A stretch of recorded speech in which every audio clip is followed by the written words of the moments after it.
السلام علیکم۔ میں ہوں احمد بلال محبوب۔ آج پاکستان کی تاریخ کا ایک اور افسوسناک دن ہے۔ آج پاکستان کے ایک اور سابق وزیر اعظم جناب عمران خان صاحب کو ایک عدالت نے کنوکٹ کیا، یعنی مجرم قرار دیا۔ ان کی گرفتاری کے وارنٹ جاری کیے، ان کو گرفتار کیا گیا، اور اس وقت جب میں آپ سے گفتگو کر رہا ہوں تو اس وقت وہ اٹک جیل کے اندر ان کو پابند سلاسل کر دیا گیا ہے۔ آج ہفتے کا دن تھا اور ظاہر ہے کہ عدالتیں بھی کھلی نہیں ہوئی تھیں ان کے خلاف۔ اس فیصلے کے خلاف کوئی اپیل یا کوئی فوری ایکشن بھی نہیں ہو سکتا تھا، لیکن یہ بہت افسوس کی بات ہے کہ پاکستان کا اتنا مقبول لیڈر، ایک سیاسی جماعت کا قائد، سابق وزیر اعظم، اس کے اوپر کرپٹ پریکٹسز کا الزام تھا، اس میں وہ مجرم پائے گئے اور ان کو کنوکٹ کیا گیا اور ان کو سزا سنائی گئی۔ یہ بہت افسوس کی بات ہے۔ یہ نہ صرف ان کے لیے افسوسناک ہے، ان کی پارٹی کے لیے افسوسناک ہے، بلکہ یہ پاکستان کی جمہوریت کے لیے، پاکستان کی سیاست کے لیے، پاکستان ایک ملک کی حیثیت سے بھی یہ افسوسناک ہے۔ عمران خان صاحب اتنی صلاحیتوں والے شخص ہیں، ان کے اندر اتنی کوالٹیز ہیں کہ وہ پاکستان کے لیے بہت اچھی تبدیلیوں کا باعث بھی بن سکتے تھے۔ انفارچونیٹلی ایسا نہیں ہو سکا۔ بہرحال ان کی خوبیاں اور خامیاں اس وقت اس کا تذکرہ مقصود نہیں ہے۔ آج تو یہ جو کنوکشن ہوئی ہے اس کے بارے میں کچھ اپنے میں خیالات آپ کے ساتھ شیئر کرنا چاہ رہا تھا۔ اس میں پہلی بات میں اظہار افسوس کے بعد جو کرنا چاہتا ہوں وہ یہ کہ اس کیس میں بنیادی غلطی تو خود عمران خان صاحب کی اپنی ہے۔ انہوں نے اپنے جو سالانہ گوشوارے جمع کرائے جاتے ہیں اپنے ایسٹس اور لائبلٹیز کے،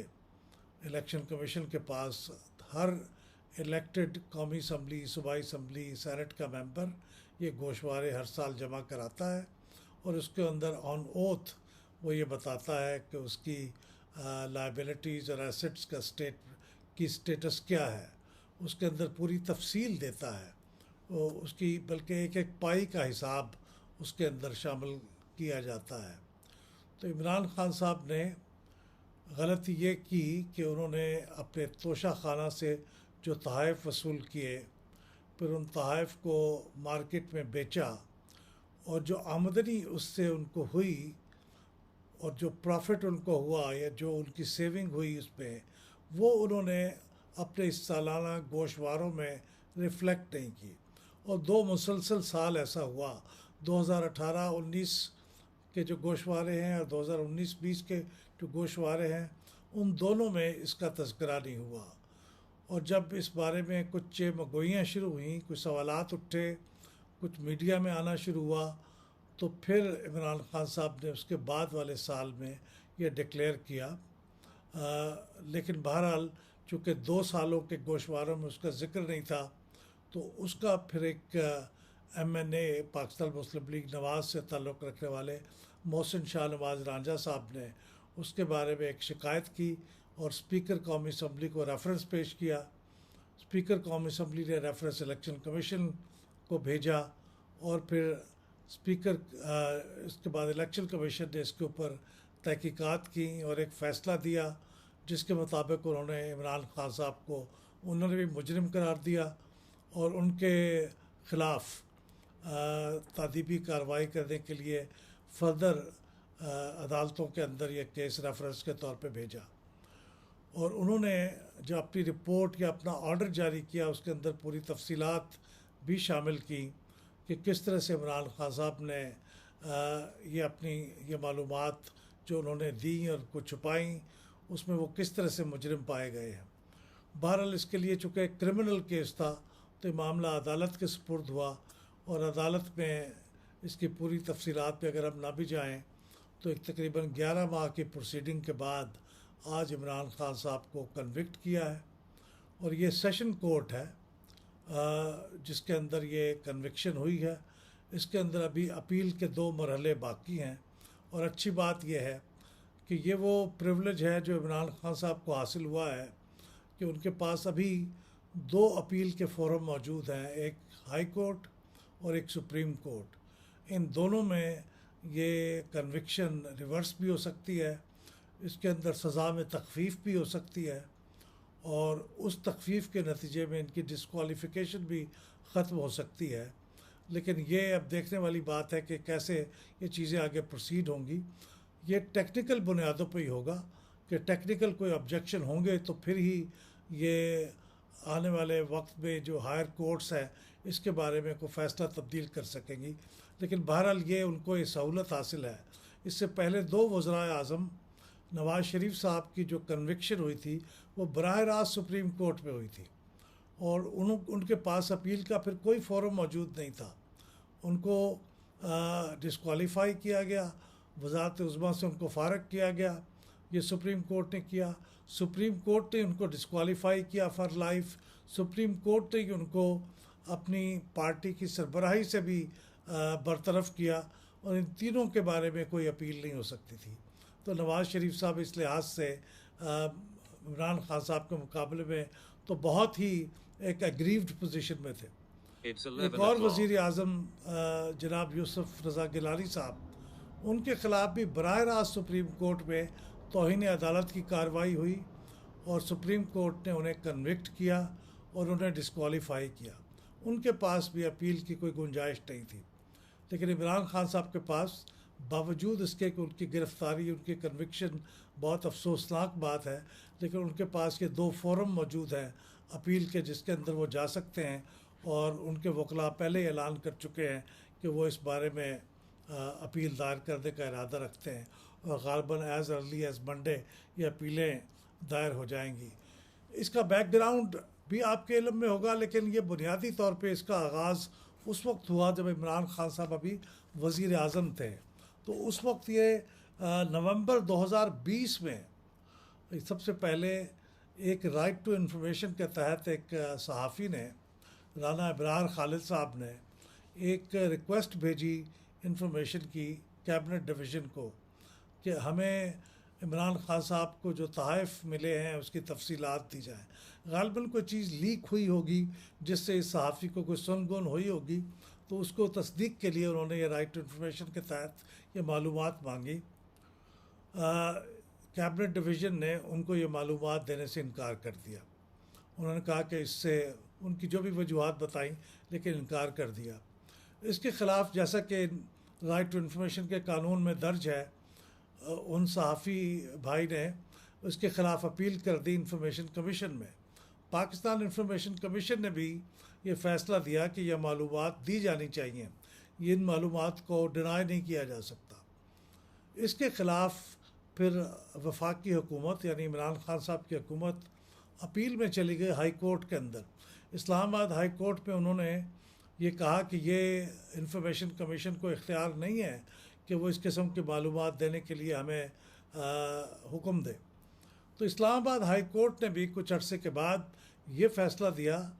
کہ یہ معلومات دی جانی چاہیے، ان کو چھپانے کا کوئی جواز نہیں ہے۔ لیکن یہ معلومات بہرحال نہیں دی گئی عمران خان صاحب کی حکومت کے زمانے میں، اور بالآخر عمران خان صاحب نے کتنے تحائف وصول کیے، ان کی کتنی قیمت تھی، انہوں نے اس کی کتنی قیمت ادا کی، اور کتنے ان کے پاس پیسے بچ گئے، یہ تمام تفصیلات پھر الیکشن کمیشن نے اپنی تحقیقات کے بعد جو رپورٹ یا آرڈر جاری کیا اکتوبر 2022 میں، اس کے اندر یہ درج ہوئے، اور پہلی بار یہ باتیں پبلک میں آئیں۔ اور اس کے بعد جیسے میں پہلے عرض کر چکا ہوں کہ یہ باتیں پھر عدالت میں گئیں، اور عدالت میں اس وقت سے لے کے یعنی نومبر دسمبر 2022 سے لے کے تقریباً کوئی 11 مہینے 10 مہینے کا وقت بنتا ہے، اس پورے عرصے کے اندر یہ پروسیڈنگ چلی، اور اس کے نتیجے میں آج ان کی سیشن کورٹ کے اندر کنوکشن ہوئی۔ تو یہ ایک تھوڑا سا اس کا بیک گراؤنڈ تھا۔ لیکن میں یہ بھی کہنا چاہتا ہوں کہ باوجود اس کے کہ یہ عمران خان صاحب کی غلطی تھی، اور اس میں وہ ان کا کنوکٹ ہو جانا تقریباً طے شدہ امر تھا، لیکن میں سمجھتا ہوں کہ جو حالات پیدا ہو گئے تھے اس میں اگر اس کیس کے اندر عمران خان صاحب کی کنوکشن نہ بھی ہوتی، اور عمران خان صاحب نے یہ غلطی نہ بھی کی ہوتی، تو کسی نہ کسی اور کیس میں وہ یقیناً کنوکٹ ہوتے، گرفتار ہوتے اور وہ پسے دیوار زندہ ہوتے۔ وہ مجھے ایک شعر یاد آ رہا ہے، بلکہ شعر کیا ہے، ایک ہندوستانی فلم کا گانا تھا مشہور کہ یہ تیرے پیار کا غم ایک بہانہ تھا صنم، یہ نہ ہوتا تو کوئی اور ہی غم ہونا تھا۔ تو یہ اگر کیس نہ ہوتا تو شاید کوئی دوسرا کیس ہوتا، کیونکہ عمران خان صاحب کو چونکہ اس وقت پاکستان کی ہسٹری یہ بتاتی ہے کہ جب کسی حکمران کو، الیکٹڈ ریپرزنٹیٹو کو ہٹا دیا جاتا ہے تو پھر اسے اگلے فوری طور پہ آنے ہونے والے الیکشن میں واپس نہیں آنے دیا جاتا۔ تو اب عمران خان صاحب کو چونکہ 2023 میں جو انتخابات ہونے تھے، جو شاید اب 2024 میں ہوں، وہ اگلے الیکشن میں چونکہ مقصود یہ ہے کہ انہیں نہ آنے دیا جائے، تو پھر شاید ان کی کسی نہ کسی اور کیس میں کنوکشن ہو کے انہیں غالباً ان انتخابات کی حد تک ضرور منظر سے غائب کیا جائے گا۔ ایک سوال جو پوچھا جا رہا ہے اس کے بارے میں بھی ذکر کرنا چاہتا ہوں کہ یہ خاص طور پہ عمران خان ہی کیوں ہیں؟ باقی کئی اور لوگوں نے بھی تو توشہ خانہ سے تحائف وصول کیے ہیں، اور بھی لوگوں کے ایسٹس اینڈ لائبلٹیز کے اسٹیٹمنٹس کو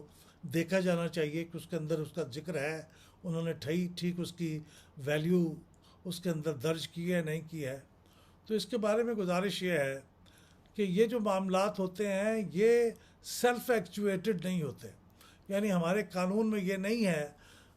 یا اگر قانون میں ہے تو یہ روایت میں نہیں ہے کہ الیکشن کمیشن یہ کام سارے گوشواروں کی اسکروٹنی کرے اور پھر اس کے مطابق جس میں کوئی قصور نکلے اس کے خلاف یہ معاملہ عدالت کو بھیجے۔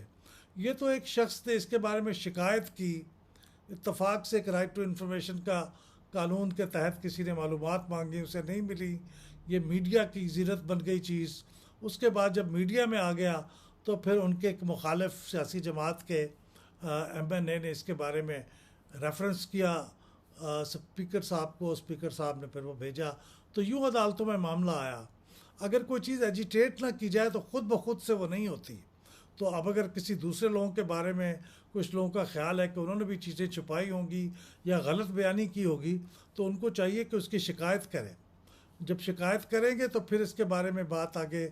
بڑھنی شروع ہوگی، یا اس سے بھی پہلے رائٹ ٹو انفارمیشن کے تحت وہ اس کی تفصیلات مانگے۔ اب تو خیر یہ تفصیلات خود بھی عدالت کے حکم پہ کیبنٹ ڈویژن نے منظر عام پہ لے آئی ہیں، تو اب اس کی بنیاد پہ بھی بہت سی باتیں اگر کچھ کرنا چاہیں تو وہ کر سکتے ہیں۔ لیکن یہ عمران خان صاحب کو وکٹمائز نہیں کیا گیا، یہ کسی نے شکایت کی تو اس کے مطابق اس کی کارروائی چلی۔ فارن فنڈنگ کا کیس بھی ایسے ہی تھا، کسی نے شکایت کی، یعنی خود ان کی اپنی پارٹی کے ایک بنیادی رکن جو کسی زمانے میں ان کے سیکرٹری انفارمیشن بھی تھے، پھر سیکرٹری فائنانس بھی تھے، اکبر ایس بابر صاحب، انہوں نے شکایت کی تھی کہ یہ پاکستان تحریک انصاف فارن فنڈنگ لے رہی ہے، تو اس کے خلاف پھر انہوں نے الیکشن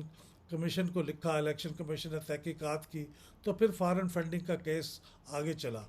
اس کے بعد پھر پی ٹی آئی نے شکایت کی، پی ایم ایل این کی اور جے یو آئی ایف کی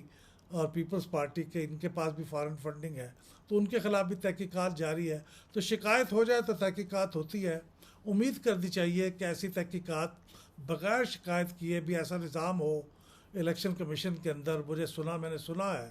کہ الیکشن کمیشن اپنے سارے معاملات کو ایسے کمپیوٹرائز کر رہا ہے کہ اب یہ ممکن ہو جائے گا کہ اگر کوئی جو سٹیٹمنٹ دے گا اس کے اندر کوئی مس سٹیٹمنٹ ہوگی، جو پچھلی سٹیٹمنٹس کے ساتھ میچ نہیں کر رہی ہوگی یا کچھ دوسرے ریکارڈ کے ساتھ میچ نہیں کر رہی ہوگی جو انہوں نے ایف بی آر کو جمع کرایا ہوگا، تو پھر وہ ٹریگر ہو جائے گا اس سے، اور شاید الیکشن کمیشن پھر اس پوزیشن میں ہوگا کہ اس کے بارے میں وہ خود سے ایکشن لے۔ امید کی جانی چاہیے کہ ایسا انصاف ہو، سب کے ساتھ ہو، اگر کسی نے قصور کیا ہے تو سب کے ساتھ پھر یکساں ان کے خلاف ایکشن ہو۔ اجازت چاہتا ہوں، خدا حافظ۔